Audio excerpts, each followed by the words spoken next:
Hello everyone, welcome to Devaki IAS academy. This is Kavita Nainwal और आज के सेशन में हम डिस्कस करेंगे वृद्धि एवं विकास को। ठीक है, तो आज का जो हमारा सेशन रहेगा उसमें हम जानेंगे ग्रोथ एंड डेवलपमेंट। ठीक है, यानी कि वृद्धि क्या है और विकास क्या है और इन दोनों में क्या डिफरेंसेस होते हैं, इसको आज हम समझेंगे। ठीक है, तो अगर हम वृद्धि एवं विकास की बात करें तो इसका जो स्टडी है हमारी शिक्षा मनोविज्ञान के अंतर्गत की जाती है और शिक्षा मनोविज्ञान के अंतर्गत हमने वृद्धि एवं विकास को यहाँ पर समझने की क्यों कोशिश की है, इसको हम जान लेते हैं। ठीक है, क्योंकि एक अध्यापक जब यहाँ पर शिक्षण कार्य करता है तो सबसे पहले उसको जो ध्यान में रखना होता है, उसका जो अध्यापन का केंद्र है वो है बालक। ठीक है, तो एक बालक की क्या ग्रोथ है, उसका डेवलपमेंट कितना हुआ है, ये एक टीचर को जो है बच्चे के बारे में जानना बेहद ज़रूरी है। क्योंकि अगर टीचर को जो है बच्चे के बारे में इंफॉर्मेशन ही नहीं होगी कि उसका जो डेवलपमेंट है वो कितना हुआ है, क्या वो जिस कक्षा में पढ़ रहा है उसके लिए वो मानसिक रूप से शारीरिक रूप से तैयार है या नहीं है, इसलिए बच्चे के विषय में ये जानकारी होना, यानी कि बच्चे की ग्रोथ एंड डेवलपमेंट का एक टीचर को पता होना बहुत ज़रूरी है। तभी जो है बच्चों की समस्याओं को जानकर वो बच्चों की जो है हेल्प कर पाएगा, उनके वीक पॉइंट्स को जो है वहाँ पर सुधार पाएगा। ठीक है, तो इसको स्टार्ट करते हैं और सबसे पहले हम वृद्धि को समझते हैं कि वृद्धि का मतलब क्या है और कैसे ये विकास से डिफरेंट है।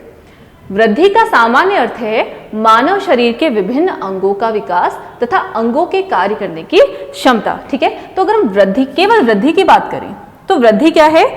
मानव शरीर के विभिन्न अंगों का विकास, यानी कि जब बच्चा यहाँ पर जब छोटा होता है उससे धीरे धीरे बड़ा होने लगता है तो उसके शरीर के अंगों का विकास कैसे हुआ, यानी कि उसकी लंबाई कैसे बढ़ी, उसका भार कितना बढ़ा। ठीक है, उसके शारीरिक अंग जो हैं शरीर में सही अनुपात में जो है बढ़े हैं या नहीं बढ़े हैं, और उसके अलावा अंगों के कार्य करने की क्षमता, यानी कि उम्र के अनुसार उसमें वो एनर्जी है या नहीं है, क्या वो जो एक सामान्य बालक के द्वारा किए जाने वाले कार्य हैं उनको कर पाता है या नहीं कर पाता है। तो उसके अंगों के कार्य करने की या फिर उसके जो शारीरिक अंग है, शारीरिक आकार है, उसमें कितनी ग्रोथ हुई है, वही आपका क्या है?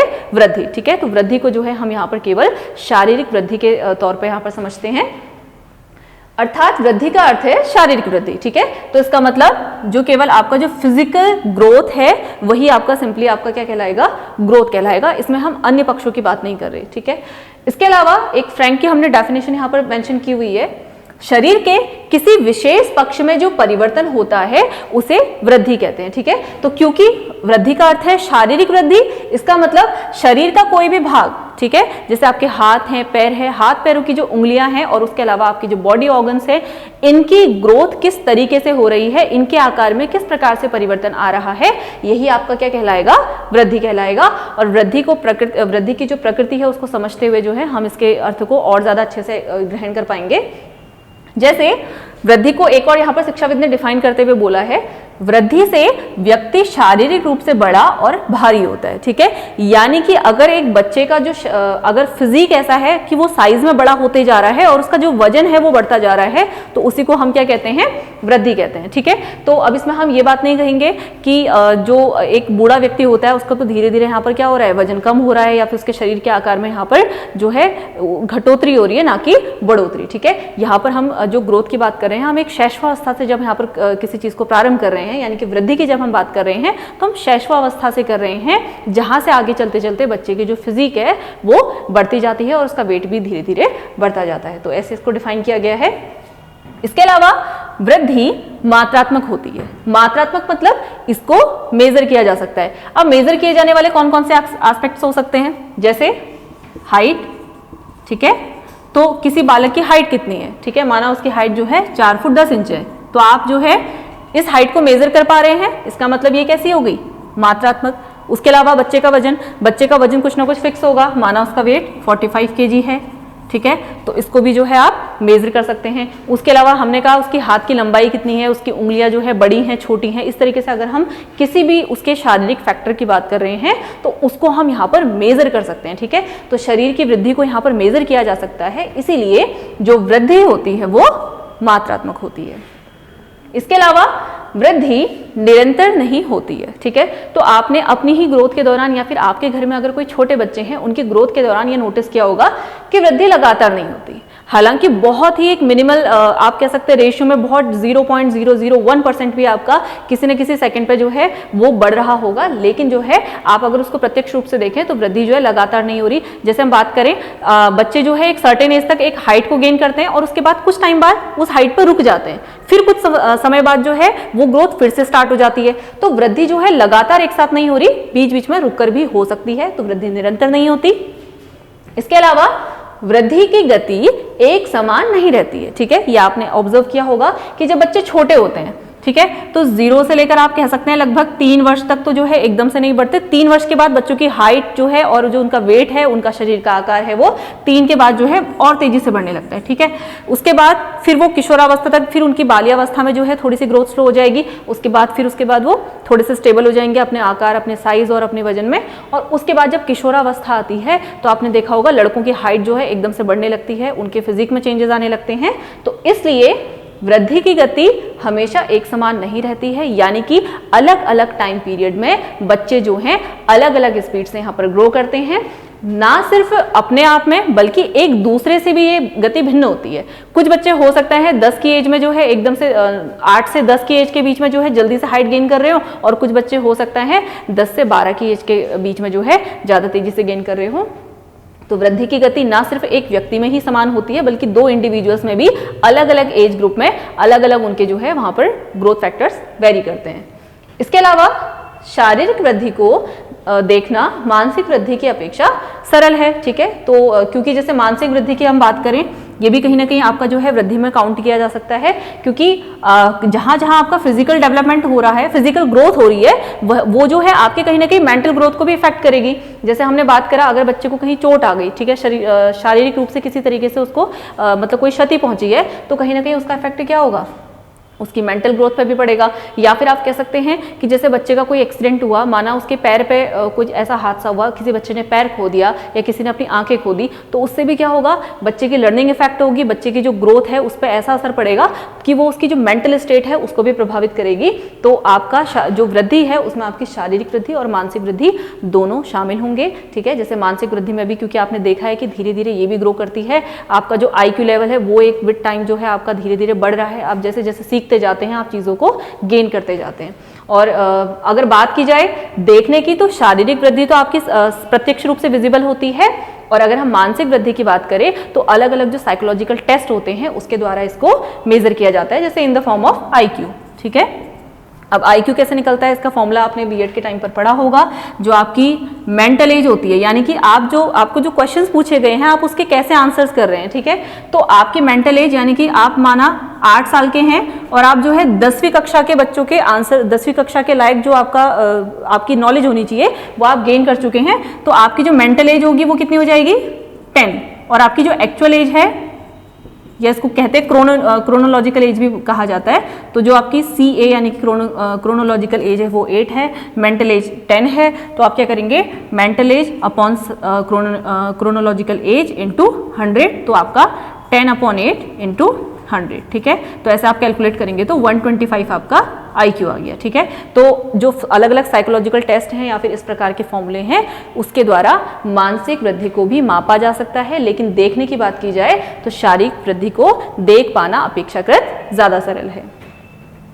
वृद्धि वंशानुक्रम व वातावरण से संबंधित होती है, ठीक है, क्योंकि जो हेरिडिटी और जो एनवायरनमेंट है दोनों ऐसे फैक्टर्स हैं जो आपकी ग्रोथ को इफेक्ट डालते हैं। जैसे अगर किसी की फैमिली में जो उसके पेरेंट्स की हाइट है वो कम है तो ज़्यादा चांसेस रहते हैं कि बच्चे की हाइट भी जो है वो कम होगी, ठीक है। और कहीं ना कहीं वो किस वातावरण में रह रहा है, जैसे बात की जाए अगर भारत देश की बात की जाए, यहाँ पर जो आपकी ग्रोथ होती है, यहाँ पर जो हाइट होती है वो बहुत सामान्य स्तर की होती है। यहीं आप चाइना में चले जाएंगे तो वहाँ पर जो हाइट है वो हमारी अपेक्षा में इससे भी कम होती है। इसी के अलावा अगर हम USA, फ्रांस जैसी कंट्रीज में चले जाएँ, वहाँ आपने देखा होगा हमसे कई अच्छी हाइट के जो व्यक्ति होते हैं, बेहतर ऊंची हाइट के व्यक्ति होते हैं। तो वहां का एनवायरनमेंट कैसा है, कहां पर वो रह रहे हैं, प्लस उनकी हेरिडिटी कैसी है कि उनके स्वयं के जो माता पिता थे, उनके पूर्वज थे, वो कैसी हाइट के थे, उनका शारीरिक आकार किस प्रकार का था, उसका भी असर जो है वृद्धि पर पड़ेगा। तो जो आपकी वृद्धि है वो वंशानुक्रम और वातावरण दोनों से संबंधित होती है। इसके अलावा स्त्रियों में वृद्धि पुरुषों की अपेक्षा कम गति से होती है, ठीक है। तो ऐसा हर एक के लिए हो सकता है, पॉसिबल ना हो, लेकिन एक जो जनरल यहाँ पर हम कंक्लूजन निकालते हैं, एक सामान्य रूप से हमने देखा है कि जो लड़कियां हैं वो शुरुआत में जो है वो नहीं बढ़ती, वो बाद में जो है टीनेज के एंड में जो है अपनी ग्रोथ को गेन करती हैं, बल्कि लेकिन आपने लड़कों में देखा होगा कि लड़के टीनेज में आते ही जैसे ही वो 13 प्लस के होने लगते हैं, अप्रॉक्स 12-13 प्लस के जब होने लगते हैं तो एकदम से उनकी जो हाइट है वो काफी बढ़ जाती है। इवन जैसे युवा अवस्था में जो उनकी हाइट होनी होती है वो अर्ली टीनेज में ही इन जनरल गेन कर लेते हैं, और लड़कियों में जो है शुरुआत में नहीं होगी लेकिन बाद में जो है वो धीरे धीरे अपनी वृद्धि को गेन करती हैं। तो इन जनरल देखा गया है कि लड़कियों में स्त्री पुरुषों की बजाय यहाँ पर बेहतर होगा हम बात करें लड़कियों की, ठीक है, क्योंकि स्त्री पुरुष इन जनरल टर्म हम यूज करेंगे किन के लिए, जो आपके वयस्क बालक या बालिकाएं हैं, ठीक है। तो लड़कियों की लड़कों की तुलना में जो स्पीड होगी, ग्रोथ की स्पीड होगी वो कम होती है, ठीक है। इसके बाद शिशु काल में वृद्धि तीव्र गति से और बाद में धीमी होती है, ठीक है। तो जैसे आपने देखा है जो बच्चे होते हैं जब वो छोटे होते हैं तब तो बहुत जल्दी से बढ़ते हैं, और धीरे धीरे जब वो बाल्यावस्था की ओर आते हैं तो उनकी स्पीड जो है कम हो जाती है। जैसे बच्चा अब जब पैदा होता है आपने देखा होगा वो 3 किलो का, लगभग औसतन 3 किलो का बच्चा होता है, ठीक है। तो वहां से जब वो अगर हम 5 साल तक की उसकी ग्रोथ को देखें तो उसकी हाइट, उसका वेट, उसका फिजिक काफी बढ़ चुका होता है, लेकिन वहीं से आप 5 से 10 में करेंगे तो अपेक्षा अगर हम अब उन दोनों को अगर हम कंपेयर करें तो वहां पर उतनी ग्रोथ नहीं हुई होगी जितनी आपके शिशु काल में यानी कि 0 to 5 ईयर्स के बीच में हो चुकी होगी। तो शिशु काल में वृद्धि तेज और बाद में धीमी होती है। शारीरिक व मानसिक वृद्धि का आपस में गहरा संबंध है, ठीक है। हमने पहले भी डिस्कस किया, अगर शारीरिक रूप से किसी भी प्रकार की हानि एक व्यक्ति में होती है तो उसका असर उसकी मेंटल हेल्थ पे भी पड़ता है। और अगर बात करें मेंटल हेल्थ की, अगर मेंटल हेल्थ इंसान की पहले से ही डिस्टर्ब है तो आपने किसी एक मेंटल हेल्थ वाले व्यक्ति को ऐसा देखा है कि वो बिल्कुल ऐसा फिट हो, बिल्कुल जिम टाइप उसकी बॉडी हो, बिल्कुल नहीं। अगर वो मेंटली हेल्दी नहीं होगा तो आपने देखा होगा इधर वो खा करके मतलब ऐसा अनायास ही खाता रहेगा कि अपने शरीर को बिल्कुल बेडौल कर लेगा, या फिर इतने कमजोर व्यक्तित्व का होगा कि आप उसको देखकर पहुंचा देंगे कि ये तो बिल्कुल एक एबनॉर्मल पर्सनालिटी है। तो कहीं ना कहीं मानसिक वृद्धि का जो असर है वो उसकी शारीरिक वृद्धि पर पड़ता है, और शारीरिक वृद्धि में किसी प्रकार की अगर कमी आ गई है तो एक हीन भावना के चलते कहें या फिर किसी एक्सीडेंटल रीजन की वजह से उसकी मानसिक जो वृद्धि है उस पर भी वो प्रभाव डालती है। तो कहीं ना कहीं दोनों क्या है, इंटर रिलेटेड है। तो ये तो हमने समझा वृद्धि को, ठीक है। तो सामान्य अर्थों में हमने जान लिया कि फिजिकल रूप से कोई भी अगर यहाँ पर आपका बॉडी पार्ट में परिवर्तन हो रहा है तो वही आपकी क्या है, वृद्धि है।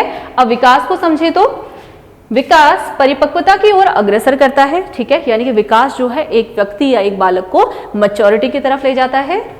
विकास का उन सभी परिवर्तनों से विकास का अर्थ उन सभी परिवर्तनों से है जिससे कार्य कुशलता और व्यवहार में प्रगति हो, ठीक है। अगर आपकी कार्य कुशलता यानी कि कार्य करने की जो क्षमता है अगर वो कम हो रही है, ठीक है, या फिर आपका व्यवहार जो है वो निचले स्तर की तरफ जा रहा है तो आप ये नहीं कहेंगे कि बालक का विकास हुआ है, ठीक है। उसके विकास में और भी यहाँ पर अवरोध आ गया है। विकास आप कब कहेंगे, जब कोई भी आपकी कार्य क्षमता है या आपका जो व्यवहार है उसमें प्रगति हो रही है, उसमें प्रोग्रेस हो रही है, यानी कि वो सकारात्मक रूप से आगे बढ़ रही है, ठीक है। तो विकास का मतलब एक पॉजिटिव सेंस में किसी भी चीज में परिवर्तन आना, ठीक है, उसके किसी भी एस्पेक्ट में परिवर्तन आना। यहाँ पर हमने सभी परिवर्तन कहा है, ठीक है। तो यहाँ पर सिर्फ फिजिकल ग्रोथ की बात नहीं हो रही, बल्कि बच्चे के जितने भी पक्ष होते हैं उसका सामाजिक ग्रोथ हो रही है, उसकी नैतिक ग्रोथ हो रही है, उसका जो है कैरेक्टर यहाँ पर डेवलप हो रहा है। तो इस प्रकार से आप कह सकते हैं कि बच्चे में जितने भी पॉजिटिव यहाँ पर चेंजेस आते हैं, उसके व्यवहार में हो, उसकी कार्य कुशलता यानी कार्य क्षमता में हो, वो सभी क्या है, विकास, ठीक। वृद्धि की अपेक्षा विकास की संकल्पना व्यापक होती है, ठीक है, क्योंकि वृद्धि में तो हमने सिर्फ 2 चीजों की बात की, एक शारीरिक वृद्धि, दूसरा मानसिक वृद्धि। लेकिन अगर हम बात करें विकास की, ठीक है, तो विकास में यहाँ पर केवल शारीरिक या मानसिक वृद्धि की बात नहीं की जाती, बल्कि जो बालक का व्यवहार है उससे संबंधित जितने भी यहाँ पर पक्ष हैं, ठीक है, चाहे वो उसका सामाजिक पक्ष हो, चाहे उसका नैतिक पक्ष हो, उसका धार्मिक पक्ष हो, ये सारे पक्ष जो होते हैं वो उसके विकास में संबंधित होते हैं, विकास के सारे पक्षों में सम्मिलित होते हैं। और उसके साथ साथ जो वृद्धि के पक्ष हैं, जो शारीरिक और मानसिक पक्ष हैं, वो भी आपके विकास का एक भाग है। इवन यहाँ पर भी कहा गया है विकास के अर्थ में ही वृद्धि शामिल है, यानी कि कह सकते हैं वृद्धि जो है विकास का एक पार्ट है, ठीक है। तो अगर आप कहें कि किसी बच्चे का विकास हो रहा है तो उसमें उस बच्चे की वृद्धि को भी हम काउंट करेंगे, ठीक है। यानी कि विकास में आपकी शारीरिक मानसिक बुद्धि तो आएगी ही, उसके अलावा जो अदर फैक्टर्स होते हैं, सामाजिक, नैतिक, चारित्रिक, ये सब भी सम्मिलित होंगे। अब बात करें विकास की प्रकृति की, विकास एक निरंतर चलने वाली प्रक्रिया है, ठीक है। तो जैसे हमने वृद्धि की बात करी थी, हमने कहा वृद्धि लगातार नहीं होती। क्यों? क्योंकि आपके अलग अलग एज ग्रुप में क्या होता है, बच्चे की जो ग्रोथ है वो धीरे धीरे कहीं पर कम हो जाती है, कहीं पर आपकी तेज चलने लगती है और कहीं पर आकर के रुक जाती है। जैसे अगर आप बात करें, जब आप एक मैक्सिमम हाइट को अटेन कर लेते हैं, इन जनरल आपकी 18 या फिर आपकी जो अर्ली 20s में जो आपकी हाइट होती है, आप अपनी मैक्सिमम हाइट को प्राप्त कर चुके होते हैं। लेकिन विकास ऐसी चीज है, विकास किसी एज में रुकती नहीं है। जब तक आप जीवित हैं, ठीक है, आपकी जो मृत्यु है, मृत्यु तक आपका विकास चलता रहेगा, ठीक है। क्योंकि आप हर वक्त कुछ ना कुछ नया सीखेंगे, हर वक्त नए नए जो है आपके चारित्रिक परिवर्तन होंगे, आपके नैतिक परिवर्तन होंगे। तो इस प्रकार हम कह सकते हैं कि जो विकास की प्रक्रिया होती है वो जीवन पर्यंत चलने वाली प्रक्रिया होती है। तो विकास निरंतर चलने वाली प्रक्रिया है। विकास का अर्थ वृद्धि की अपेक्षा अधिक व्यापक है। हमने पहले भी समझा, वृद्धि में यहाँ पर सिर्फ दो पक्षों को लिया गया है, एक है शारीरिक, एक है मानसिक। जबकि हम विकास की बात करें तो शारीरिक, मानसिक के अलावा जितने भी हमारे अन्य पक्ष हैं उसको हम यहाँ पर विकास में सम्मिलित करते हैं। जैसे हमने कहा शारीरिक और मानसिक तो आएगा ही, क्योंकि हमने कहा है कि जो आपकी वृद्धि है वो विकास का एक पार्ट है। तो शारीरिक, मानसिक और इसके अतिरिक्त सामाजिक, धार्मिक, चारित्रिक, नैतिक, ठीक है। इस तरीके से हम इन सभी जो पक्ष हैं उनको हम विकास की प्रक्रिया में सम्मिलित करते हैं। विकास गुणात्मक परिवर्तनों की ओर संकेत करता है, यानी कि यहाँ पर मेजरमेंट जो है किसी क्वांटिटी में नहीं की जा रही। यहाँ पर ये नहीं कहा जा रहा कि जैसे आप में सामाजिक परिवर्तन हुआ, आप में 23% का सामाजिक परिवर्तन हुआ, वो आपका एक क्वालिटेटिव चेंज है, ठीक है। वो कोई क्वांटिटेटिव चेंज नहीं है, वो क्वालिटेटिव चेंज है। इसलिए विकास में हम गुणात्मक परिवर्तन की बात करते हैं, एक्सेप्ट वृद्धि के जो दो फैक्टर्स हैं, दो पक्ष हैं, शारीरिक और मानसिक। इनके अलावा जो अन्य पक्ष हैं, आप कैसे कह सकते हैं कि 23 पॉइंट समथिंग इतना चारित्रिक विकास हुआ या नैतिक विकास हुआ, इसको हम क्या करेंगे, हम एक प्रकार से गुण के तौर पर यहाँ पर मेजर करेंगे। इसलिए विकास गुणात्मक परिवर्तनों की ओर संकेत करता है। वृद्धि व विकास की प्रक्रियाएं साथ साथ चलती हैं, ठीक है। क्योंकि जो आपकी वृद्धि है वो कब से शुरू हो रही है, जब आप पैदा हुए, ठीक है। तो जन्म से, इवन जन्म से पहले ही आपकी वृद्धि शुरू हो गई। जब आप गर्भावस्था में थे, यानी कि आप जब अपने जो है आपकी एब्डोमेन में थे अपने मदर के, तो तब से ही आपकी ग्रोथ वहां से अंदर से स्टार्ट हो गई थी, ठीक है। तो उसके साथ साथ ही जैसा माहौल आपकी माता को मिला होता है, उस अनुसार जो है आपके जो शारीरिक वृद्धि पर उसका प्रभाव पड़ता है और धीरे धीरे जो है इंटरनली जो है आप चीजों को सीख रहे होते हैं। तो कहीं ना कहीं जो आपका वृद्धि है और जो आपका डेवलपमेंट है वो तभी से शुरू हो जाता है जब जो है आप गर्भ में होते हैं। तो कहा जा सकता है कि जो वृद्धि और विकास है वो दोनों एक साथ ही होते हैं और एक साथ ही यहाँ पर उनकी प्रक्रियाएं संचालित होती रहती हैं। इसके अलावा विकास में सभी प्रकार के परिवर्तन सम्मिलित हो जाते हैं, ठीक है। तो जितने भी हमने यहाँ पर विकास के पक्षों को डिस्कस किया, ये सभी प्रकार के परिवर्तन जो हैं व्यक्ति के विकास में सम्मिलित होते हैं। तो हमने समझा विकास को कि विकास क्या है, एक यहाँ पर कॉन्टिन्यूअस चलने वाली ऐसी प्रोसेस है जिसमें यहाँ पर शारीरिक और मानसिक वृद्धि के साथ साथ हम विकास के जितने भी पक्ष होते हैं उन सभी को लेकर चलते हैं। और जो विकास और वृद्धि है वो दोनों साथ साथ चलती हैं। और उसके अलावा जैसे वृद्धि में जो आपकी वृद्धि होती है उसको मेजर किया जा सकता है, यहाँ पर उसको मेजर नहीं किया जाता क्योंकि यहाँ पर क्वालिटेटिव चेंज हो रहे हैं, ना कि क्वांटिटेटिव, ठीक है। इसके बाद अगर हम वृद्धि व विकास के प्रमाणों की बात करें, यानी कि कौन कौन से ऐसे फैक्टर्स होंगे जिससे हम ये जान सकते हैं कि वृद्धि या विकास बालक में हुआ है या नहीं हुआ है, तो वो कौन कौन से फैक्टर्स हो सकते हैं। यहाँ पर हमने 5 फैक्टर्स को डिस्कस किया हुआ है। सबसे पहला है आकार, ठीक है। आकार नाम से स्पष्ट है। आकार की बात हम कब करेंगे, जब हम बात करेंगे वृद्धि की, यानी कि बच्चे की फिजिकल ग्रोथ कैसी हुई है। जैसे उसकी बात कर लें हम हाइट की, ठीक है, उसके अलावा उसके वेट की, ठीक है। तो इस प्रकार से जो है हम जब बच्चे के आकार के, उसके वजन की, उसके साइज की, इसकी बात कर रहे हैं तो वो आपको बताता है कि बच्चे की वृद्धि हुई है या नहीं हुई है। इसके अलावा संख्या, ठीक है। तो संख्यात्मक रूप से ही जो है हम यहाँ पर आकार को डिफाइन करते हैं, आकार को परिभाषित करते हैं कि बच्चे में कितने संख्या में या फिर कितने नंबर से जो है उसकी हाइट बढ़ी। प्रतिवर्ष हमने कहा कि माना उसकी 1 साल में यहाँ पर 2 सेंटीमीटर हाइट गेन हुई है, ठीक है। तो संख्यात्मक रूप में ही जो है हम यहाँ पर वृद्धि को जो है डिफाइन कर रहे हैं कि कितना उसमें चेंजेस आए। प्रकार, ठीक है। अब प्रकार यहाँ पर दोनों में लिया जा सकता है। जैसे अगर हम बात करें, हमने कहा था कि अलग अलग व्यक्तियों में जो यहाँ पर वृद्धि होती है वो अलग अलग प्रकार से होती है, अलग अलग गति से होती है। तो अलग अलग टाइप से जो है यहाँ पर जो हम उनका डिवीजन कर सकते हैं कि जो वृद्धि है वो हर व्यक्ति में किस किस तरीके से हो रही है। और उसके अलावा हम अगर पक्ष की बात करें, विकास के पक्षों की बात करें, तो सामाजिक और नैतिक रूप से हम जो है उन व्यक्ति को यहाँ पर अलग अलग कैटेगराइज कर सकते हैं। जैसे हम लोगों को जो है उनके एक नैतिकता के रूप में जो है यहाँ पर डिफाइन करते हैं कि वो जो एक व्यक्ति है वो नैतिक है और एक जो दूसरा है वो अनैतिक है, अनैतिक व्यवहार यहाँ पर प्रदर्शित करता है। तो सामाजिक स्तर पर भी हम प्रकारों के द्वारा जो है यहाँ पर बच्चों को डिस्कस कर सकते हैं, व्यक्ति को डिस्कस कर सकते हैं। या फिर अगर वृद्धि के एस्पेक्ट की बात करें तो वृद्धि में कि इस समुदाय के या फिर इस परिवार के जो बच्चे हैं या इस परिवार के जो व्यक्ति हैं वो कदकाठी के लंबे हैं, उसके अलावा दूसरे परिवार के जो कदकाठी के हैं वो छोटे हैं। तो प्रकारों के आधार पर डिस्कस किया। इसके बाद स्थिति, ठीक है। स्थिति में हम मोस्टली बात करेंगे व्यक्ति की सामाजिक स्थिति की, उसकी हम यहाँ पर आर्थिक लेवल पर कैसा है वो, उसकी प्रतिष्ठावान कितना है उसकी बात नहीं कर रहे हैं।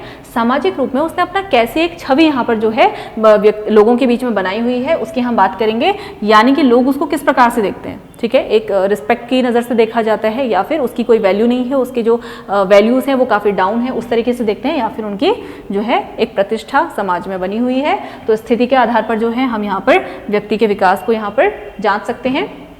और सापेक्षित आकार, यानी कि अन्य व्यक्तियों की तुलना में किसी व्यक्ति का आकार कैसा है। जैसे अगर कोई व्यक्ति बिल्कुल ही विभिन्न है या बिल्कुल एक प्रकार से कह सकते हैं समाज से बिल्कुल हटकर है, तो उसको भी जो है हम यहाँ पर जज कर सकते हैं कि बच्चे की वृद्धि कैसी हुई है, ठीक है, या बच्चे का विकास कैसा हुआ है। अगर आप बिल्कुल ही एक अलग बिहेवियर यहाँ पर शो करते हैं, यानी कि आप सामान्य नहीं है, या तो आपकी वृद्धि या विकास में कहीं पर कमी रह गई है, या फिर जो है बिल्कुल विलक्षण रूप में आपकी वृद्धि विकास हुआ है। जैसे आपने देखा होगा किसी परिवार में, किसी समाज में कुछ व्यक्ति ऐसे होते हैं जो बिल्कुल ही कह सकते हैं कि एक्सट्रीम पे होते हैं, चाहे वो बुरे उस पे बात करें, हम बुरे सेंस में कहें या फिर अच्छे सेंस में कहें, एक्सट्रीम पे होते हैं। जैसे किसी का मेहनत से कह ले या फिर जो है एक बाय लक अगर उनकी ग्रोथ एंड डेवलपमेंट इस प्रकार की हुई है, उन्होंने एक बहुत अच्छा फिजिक पाया, ठीक है, तो अलग अलग फील्ड में जाके, चाहे बॉडी बिल्डिंग है, चाहे वो मॉडलिंग है, या फिर किसी भी रूप में वहां पर जाकर के जो है अच्छा प्रदर्शन कर पाते हैं, ठीक है। तो सापेक्षित रूप से, यानी कि समाज के संदर्भ में अगर हम उनके कंपैरिजन में कहें कि किस प्रकार का जो है एक फिजिकल उसने ग्रोथ किया है,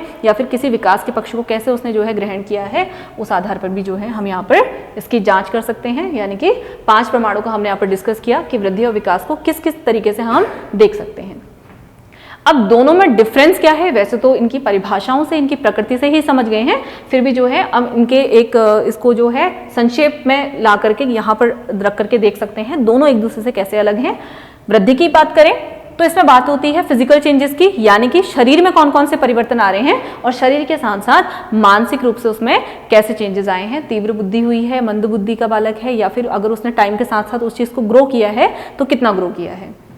इसके बाद विकास की अगर हम बात करें तो विकास में यहाँ पर हमारे गुणात्मक परिवर्तन होते हैं। यहाँ पर किसी चीज को मेजर करने की बात नहीं हो रही, यहाँ पर अगर किसी व्यक्ति में सामाजिक रूप से जो है उसने अपनी प्रतिष्ठा को यहाँ पर गेन किया है, ठीक है, तो इसको आप मेजर नहीं कर सकते कि कितनी क्वांटिटी में उसने सामाजिक परिवर्तन को लाया है, ठीक है। ये एक प्रकार का क्वालिटेटिव चेंज है। और इसके साथ ही अगर हम बात करें उसके नैतिक विकास की, धार्मिक विकास की, तो ये सारे पक्ष भी कैसे हैं, आपके गुणात्मक पक्ष हैं, ठीक है। इसके बाद विकास का एक भाग है कौन, वृद्धि। जो ये वृद्धि है या ग्रोथ है, ये डेवलपमेंट यानी विकास का एक भाग है। हमने पहले भी समझा विकास में आपके कई सारे पक्ष हैं, उसी में आपके शारीरिक और मानसिक पक्ष भी आते हैं, और वही आपके क्या हैं, जो शारीरिक और मानसिक पक्ष हैं वही वृद्धि है। तो वृद्धि विकास का एक भाग है, जबकि वृद्धि की अपेक्षा विकास अधिक व्यापक है, क्योंकि इसमें जो विकास के बहुत सारे पक्षों को सम्मिलित किया जाता है, शारीरिक, मानसिक, सामाजिक, नैतिक, धार्मिक और कई सारे, ठीक है। तो ये व्यापक पक्ष है। इसके बाद वृद्धि में होने वाले परिवर्तन मात्रात्मक होते हैं। हमने पहले भी डिस्कस किया कि वृद्धि जब होगी तो उसमें जो भी फैक्टर्स होंगे उनको हम मेजर कर पाएंगे। चाहे शारीरिक वृद्धि की बात हो तो उसकी हाइट कितनी है, उसका वेट कितना है। इसके अलावा जैसे अगर आप फिजिकल जो मेजरमेंट किसी भी सिलेक्शन में की जाती है, जैसे चेस्ट साइज है, आपके बाइसेप्स हैं, ये चीजें हैं, वो सारे आपके कैसे हो रहे हैं, एक तरीके से क्वांटिटी आपकी मेजर की जा रही है। और वैसे ही अगर हम विकास में बात करें तो फिजिकल मेजरमेंट के अलावा बाकी सारे जो पक्ष हैं उनको भी इसमें देखा जाता है, उसके सामाजिक पक्ष को, उसके नैतिक पक्ष को, जिसको हम सिर्फ जिसकी क्वालिटी को यहाँ पर डिफाइन कर सकते हैं, हम उसको मेजर नहीं कर सकते हैं। इसके अलावा जो वृद्धि है वो निरंतर नहीं चलती, ठीक है। एक तो अगर आप एक नॉर्मल एक एज ग्रुप में देखें तो उसमें जो है आपकी कभी कभी रुक रुक कर होती है, कभी आपकी लगातार तीव्र गति से वृद्धि होती है, और एक वक्त के बाद जो वृद्धि है वो रुक जाती है। जैसे हम बात करें या तो 18 या फिर एटमोस्ट अर्ली 20s में जो आपकी ग्रोथ है वो रुक जाएगी, ठीक है। लेकिन विकास जो है वो निरंतर चलता रहता है। जब तक आप समाज में रह रहे हैं, जब तक यहाँ पर कुछ नया आप सीख रहे हैं समाज से, तो आप जो है नए नए आयामों को जानते हुए अपना सोशल यहाँ पर डेवलपमेंट करते हैं, अपना मॉरल डेवलपमेंट करते हैं। तो इसलिए विकास की प्रक्रिया जो है जब तक आप जीवित हैं, या फिर आप कह सकते हैं बिल्कुल जन्म से लेकर मृत्यु तक जो है आपकी विकास की प्रक्रिया चलती रहेगी। ठीक है, तो यहाँ पर हमने अभी तक समझ लिया वृद्धि और विकास का, और उसके अलावा इन दोनों में क्या बेसिक डिफरेंस है उसको। ठीक है, अब जान लेते हैं मानव विकास की कौन कौन सी अवस्थाएं हैं। ठीक है, इसका भी डिटेल डिस्कशन जो है आने वाले सेशंस में रहेगा, लेकिन एक जो बेसिक यहाँ पर जो कैटेगराइजेशन है, वैसे तो मोस्टली आपको 4 पार्ट्स में इसको डिवाइड करके भी बताया जा सकता है। जैसे आपका पहले आएगी शैशवावस्था, फिर आपकी बाल्यावस्था, फिर किशोरावस्था, फिर उसके बाद आपकी प्रौढ़ावस्था, और खत्म कर दिया गया। लेकिन अगर हम थोड़ा सा इसका और डिटेल में जाते हैं तो विकास के यहाँ पर आपके लगभग 7 पॉइंट्स हैं। ठीक है, तो सबसे पहली है गर्भावस्था। ठीक है, इसको हम बिल्कुल इग्नोर नहीं कर सकते। गर्भ के दौरान बच्चे को किस प्रकार का न्यूट्रिशन माता के गर्भ में मिला है, और किस प्रकार का माहौल जो है उस माता ने देखा है। जैसे अगर वो तनाव में रहती थी तो उसका असर पड़ेगा। ठीक है, अगर बहुत शोर शराबे लड़ाई झगड़े वाले माहौल में रहती है तो उसका असर पड़ेगा बच्चे के विकास में। ठीक है, तो गर्भावस्था के दौरान यानी कि गर्भधारण से लेकर बच्चे के जन्म होने तक जो है यहाँ पर बच्चे पर वहाँ पर कैसा एनवायरनमेंट है, कैसी उसको न्यूट्रिशन दी जा रही है, उसका असर पड़ता है। तो पहली अवस्था ये रही।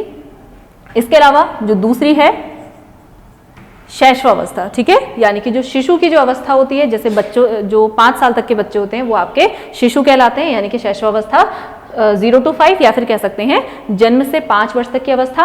और अगर हम इसका एक ब्रीफ में समझे, इसमें होता क्या है, इसमें आपका शुरुआत में 0 से 3 तक तो आपके 2 या 3 तक आपकी बहुत तेज गति से यहाँ पर वृद्धि नहीं होगी, लेकिन 3 to 5 या फिर 2 to 5 जो है आपकी थोड़ी सी तीव्र गति से होगी। और इसी एज में आपने देखा होगा बच्चे बोलना सीखते हैं, बच्चे व्यवहार करना सीखते हैं, या आप इसको कह सकते हैं जैसे आपकी जो नर्सरी क्लासेस होती हैं, केजी क्लासेस होती हैं, वहाँ पर ही जो है बच्चे टीचर से, अपने पेरेंट्स से, अपने रिलेटिव से जो है यहाँ पर व्यवहार का अध्ययन करते हैं, या व्यवहार कैसे किया जाना चाहिए समाज में वो सीखते हैं। उनकी लैंग्वेज जो है डेवलप होती है, और उसके अलावा फिजिकल चेंजेस भी उनके जो हैं इसी पीरियड में आते हैं। ठीक है, तो कह सकते हैं कि विकास की जो है बहुत ही इंपॉर्टेंट अवस्था शैशवावस्था है, क्योंकि बच्चे को काफी कुछ जो है यहाँ पर एक जो बेस है आपकी आगे की शिक्षा का, आगे की लर्निंग का, वो आपका शैशवावस्था में ही दे दिया जाता है।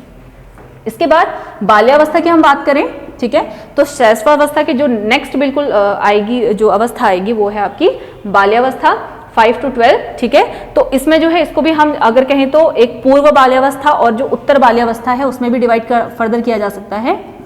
एक होगी 5 to 9, ये आपकी पूर्व बाल्यावस्था है, और 9 to 12 आपकी उत्तर बाल्यावस्था है। ठीक है, तो अगर इसमें बात करें यहाँ पर जो है बच्चे की लर्निंग फिर आगे बढ़ती है। इसके कंपैरिजन में यहाँ पर लर्निंग जो है फिर धीरे धीरे स्टार्ट होगी, बच्चे नई नई चीजें सीखेंगे, और इसी पीरियड में ही आपका बच्चे की तर्क क्षमता भी विकसित होने लगती है। अभी तर्क करना सीखे नहीं है, लेकिन जैसे आप बात करें जैसे गणित में कैसे चीज़ों का कंपैरिजन करना है, कौन सी चीज़ बड़ी है, कौन सी चीज़ छोटी है। जैसे छोटे बच्चों को तो समझ में नहीं आता, छोटे बच्चों के सामने कोई बड़ा सा ऑब्जेक्ट रख दिया जाए, भले वो एक बलून हो, भले वो रुई हो, उनको वो एक लोहे के 1 किलो के बाट से वो चीज़ बड़ी लगेगी, तो उनमें कोई सेंसेस नहीं होते। लेकिन जब बाल्यावस्था की तरफ आएगा तो उसमें तर्क क्षमता धीरे धीरे डेवलप होने लगेगी, वो चीज़ों को कंपैरिजन करना सीखेगा, चीज़ों में तर्क लगाना धीरे धीरे सीखेगा। तो इस प्रकार से जो है बाल्यावस्था में आपकी जो एक आपकी तर्क शक्ति है वो बढ़ती है, और धीरे धीरे जो है बच्चे का फिजिकल डेवलपमेंट भी होने लगता है। अब इसके बाद बात करें हम किशोरावस्था की, तो किशोरावस्था नेक्स्ट इसकी जो है एज ग्रुप है, इसकी जो एक अवधि है वो है आपकी 12 से 18 वर्ष। ठीक है, तो इस अवधि में जो है बच्चे परिपक्वता की ओर अग्रसर होते हैं, यानी कि जो बालक और बालिकाएं हैं वो आपकी मैच्योरिटी लेवल की तरफ आने लगते हैं, और जो उनके जो जननांग हैं उनका भी जो ग्रोथ होती है वो इसी एज ग्रुप में होती है। तो एक तरीके से बहुत ही ज़्यादा एक क्रिटिकल एज इसको कहा गया है। ठीक है, तो अगर इसमें बात करें तो आपने देखा होगा कि एक चिंतन करने की शक्ति जो है इस एज में आने लगती है। बच्चे जो है बिल्कुल अपने थॉट्स रखने लगते हैं, जो अलग अलग सामाजिक मुद्दे चल रहे हैं उन पे अपने विचारों को प्रस्तुत करना सीख जाते हैं। तो बच्चों की जो चिंतन शक्ति है उसका विकास इसमें हो जाता है। ठीक है, तो चिंतन शक्ति का विकास किशोरावस्था में हो गया। और अगर हम बात करें हमारे शिक्षा मनोविज्ञान की, तो शिक्षा मनोविज्ञान के लिए आपके ये 3 पक्ष ही काफ़ी हैं। ठीक है, क्योंकि अगर आपने बच्चों की बात की जाए जो स्कूल लेवल पर पढ़ने आते हैं, तो औसतन 18 वर्ष की अवधि में जो बच्चे होते हैं अपनी 12th तक की पढ़ाई को पूरा कर लेते हैं। इसलिए हम जो एजुकेशन है, जो आपकी साइकोलॉजी है, उसमें हम इन 3 एज ग्रुप्स को ही डिस्कस करते हैं, शैशवावस्था, बाल्यावस्था, किशोरावस्था, क्योंकि इसी एज ग्रुप के बच्चे जो होंगे वो टीचर्स के अंडर यहाँ पर एजुकेशन प्राप्त कर रहे होते हैं। उसके अलावा बात करें युवावस्था की, प्रौढ़ावस्था या वृद्धावस्था की, तो युवावस्था है आपकी 18 से 25 वर्ष, प्रौढ़ावस्था 25 वर्ष से 55 वर्ष, और जो वृद्धावस्था है 55 से आपकी जब तक लाइफ है यानी मृत्यु तक आपकी वृद्धावस्था होती है। भले ही इसमें ग्रोथ आपकी होनी बंद हो जाएगी, ठीक है। इन जनरल 18 वर्ष तक आपका जो भी फिजिकल डेवलपमेंट होना होता है वो लगभग हो गया होता है, या मोस्टली ये खिंच करके आपका युवावस्था तक जा सकता है, लेकिन उसके बाद जो है प्रौढ़ावस्था या वृद्धावस्था में आपकी जो फिजिकल ग्रोथ है या सिर्फ ग्रोथ की हम बात करें तो वो रुक जाती है, लेकिन जो विकास की प्रक्रिया है वो इन सभी अवधि में भी लगातार चलती रहती है, क्योंकि विकास क्या है, एक निरंतर चलने वाली प्रक्रिया, ठीक है। तो हमने मानव विकास की अवस्थाओं को भी यहाँ पर समझ लिया। तो आई होप आपको वृद्धि और विकास का जो ये पूरा यहाँ पर एक ब्रीफ में इंट्रोडक्शन दिया गया, नॉट इवन ब्रीफ, यहाँ पर हमने डिटेल में यहाँ पर चीज़ों को डिस्कस किया था। इसके आगे जो है हम जो विकास की अवस्थाएं हैं उनको जो और थोड़ा सा डिटेल से समझेंगे, और उसके अलावा जो जो हमारे विकास के सिद्धांत हैं उनको जानेंगे, और कुछ थ्योरीज को भी यहाँ पर हम डिस्कस करते हुए चलेंगे। आज के लेक्चर में इतना ही। आई होप आपको आज का ये सेशन पसंद आया हो। Thank you.